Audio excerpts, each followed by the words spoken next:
I woke up this morning excited that it was daylight and excited that I was going to be able to hike again, which blows my mind because of, obviously the trouble I've had. But I think I'm in a really good groove right now, and I think that my son was right.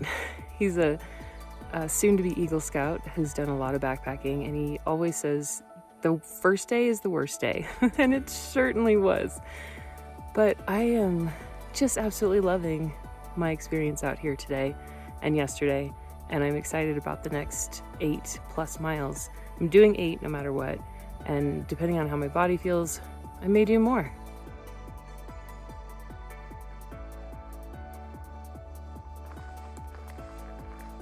This is my favorite type of trail. I'm in the green canopy, I think is what I've heard it referred to in the past. There's trees everywhere, it's shaded, beautiful redwoods and oaks and God knows what. The path is really flat and there aren't any rocks, and it just feels like a wonderful morning stroll, like a no effort scenario. It's not that I don't like the other types of terrain, because obviously they're gorgeous. There are no vistas here. I'm not looking at anything spectacular, but it's still so beautiful to me. And it might be because of where I was raised. I was raised in forests like this, and it feels like home. It kind of feels like my childhood. Like I'm playing in the forest again with my sister, and building forts and making mud pies, tromping through the creeks. So I don't know, it just feels really good this morning. Today's a really good day. Richardson Lake is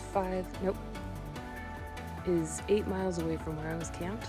So this is the destination for today. And if I'm feeling really, really strong, I'll continue on. I hate camping next to lakes. Those damn mosquitoes.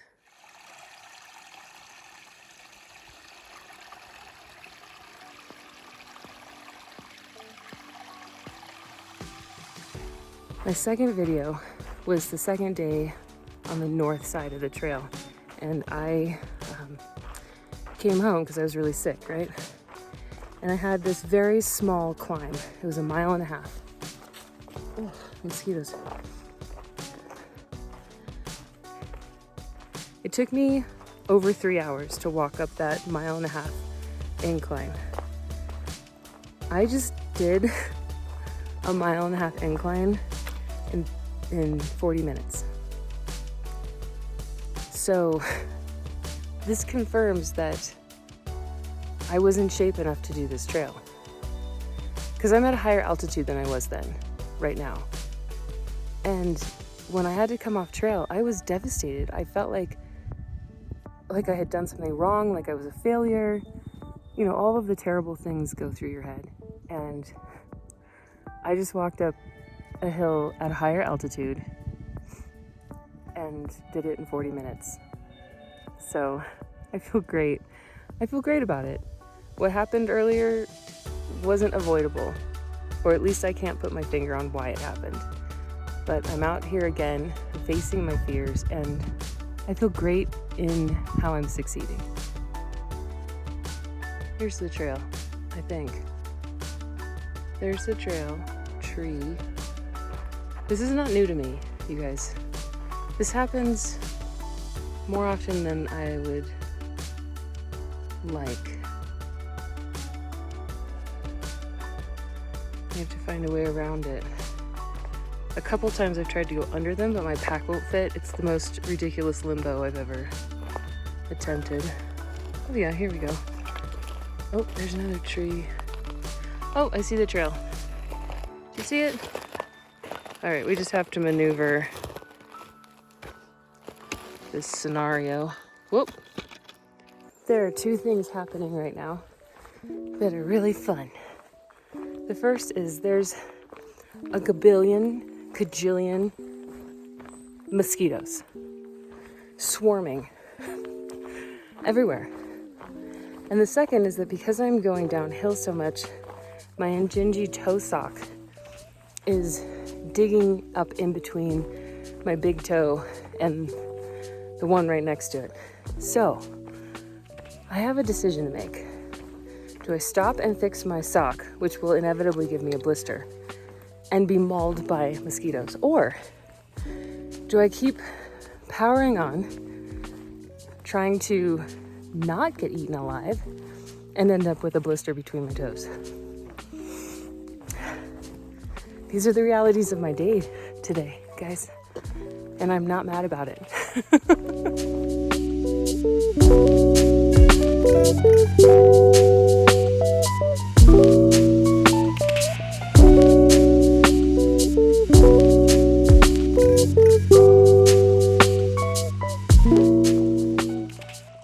I'm not hungry.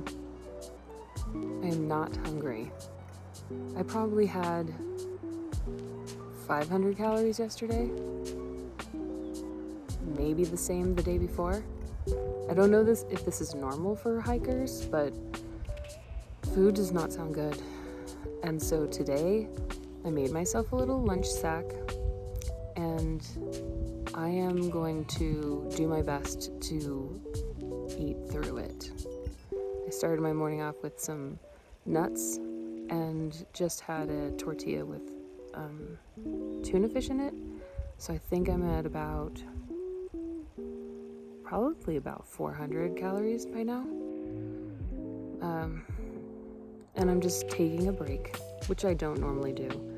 And I'm sitting here enjoying everything that I'm seeing and the little noises and the little critters and the hikers walking by.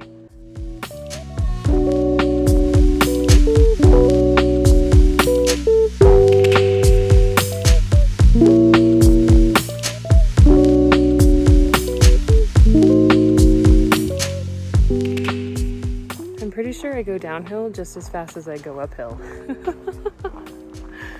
I just don't have this PCT hiker just passed me skipping down this hill.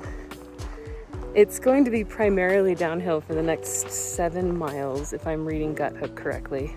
Of course, there'll be a couple of little ups in there as well, but mainly descending all day.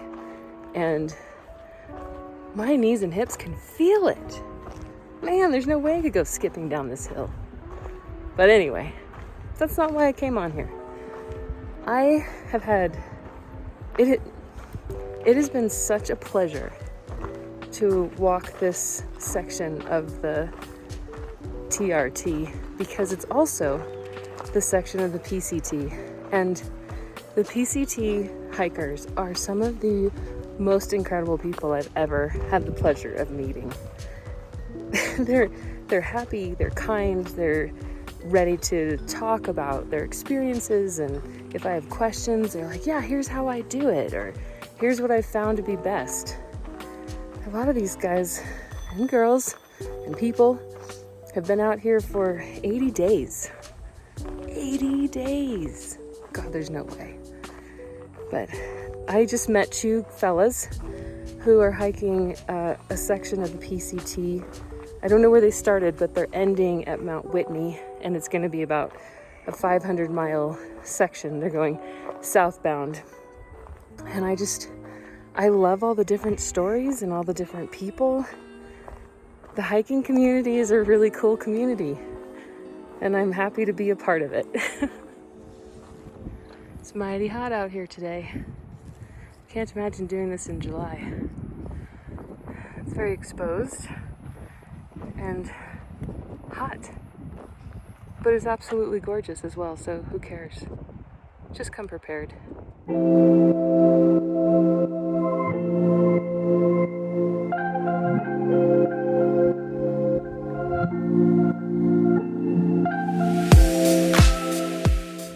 Going on a squeegee hunt, gonna catch a big one. I'm not afraid. What's that up ahead? It's another log in the fucking trail. Can't go over it. Can't go under it. Gotta go around. Going on a squeegee hunt. Gonna catch a big one. What's that up ahead? It's another log in the trail. Can't go around it. Can't go under it. Gotta go over it. Going on a squeegee hunt. Gonna catch a big one. I'm not afraid. What's that up ahead? No, literally. What's up ahead? It's another tree in the trail. Oh, Lord. Can't go under it. Can't go around it. Gotta go through it. Oh, Lord. Going on a squeegee hunt. Gonna catch a big one. What's that up ahead? You guessed it. Another log. Can't go around it. Can't go over it. Gonna try and go under it. I don't know. I don't know if I can limbo that short with a pack on. You have got to be kidding me. There's no way. I can't go over this. It's as tall as me.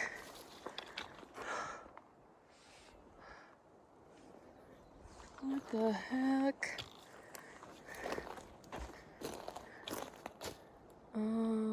Okay. I think I see what people have done. Oh my goodness. Oh my goodness. Ooh, I'm stuck.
It's 5 o'clock and I'm in my tent for the night.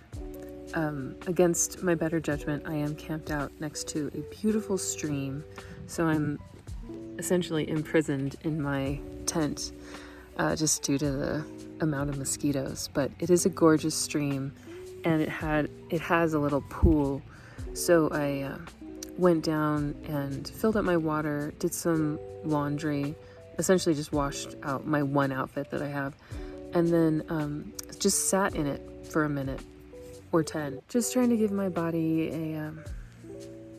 a rest. I don't know, it felt really good. Just a little recap on today. I really took things slow again today. This morning I did not rush out of bed like I normally do. I was really intentional about taking care of my feet and, you know, whatever I needed to do to make sure that my pack was weighed or balanced properly. And I didn't get onto the trail until about 7 a.m., which is about an hour later than I normally do. And I took several breaks and just had an amazing day and still made it to camp by 4 o'clock. I did 10 miles today. I'm at mile marker 150 and Tahoe City is at mile marker 170.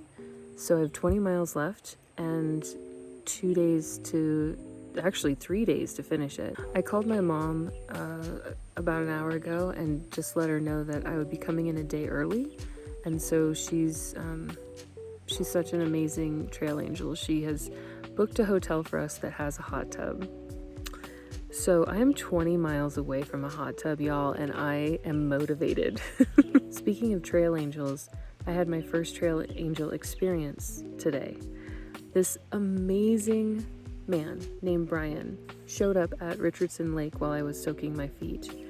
And I wasn't sure if I was going to stay there or not because I was feeling a bit tired, but it was also like 1 p.m, maybe 2.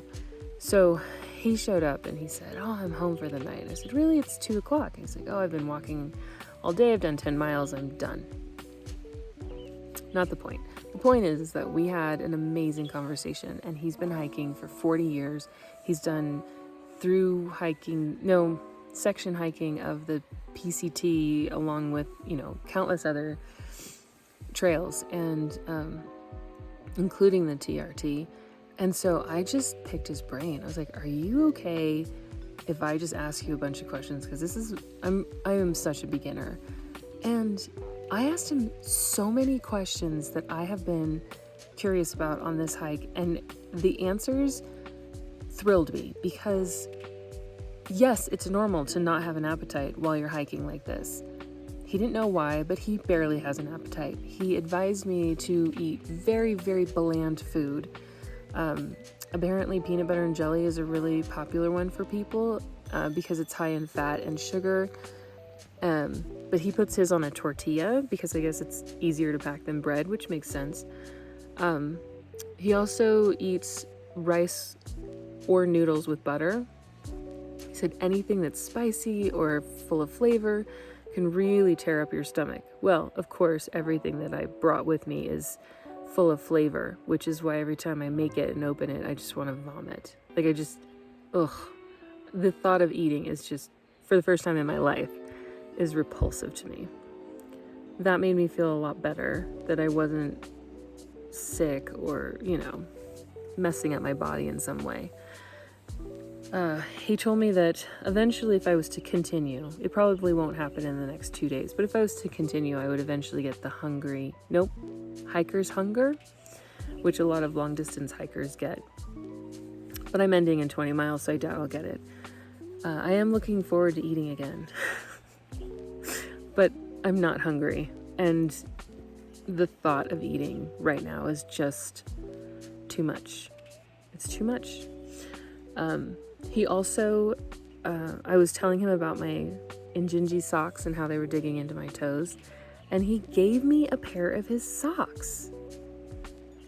I mean, those are expensive socks, those wool socks from REI, and he just, without a thought, "Here, take these, I have an extra pair." Blows my mind, man. The people out here are so generous and giving and kind, and I mean, it just blows my mind. So thank you so much to Brian for really making me feel like I'm not the worst hiker on the trail, and for giving me your socks. It really did help. I'll probably end up wearing those for the rest of the time that I'm here.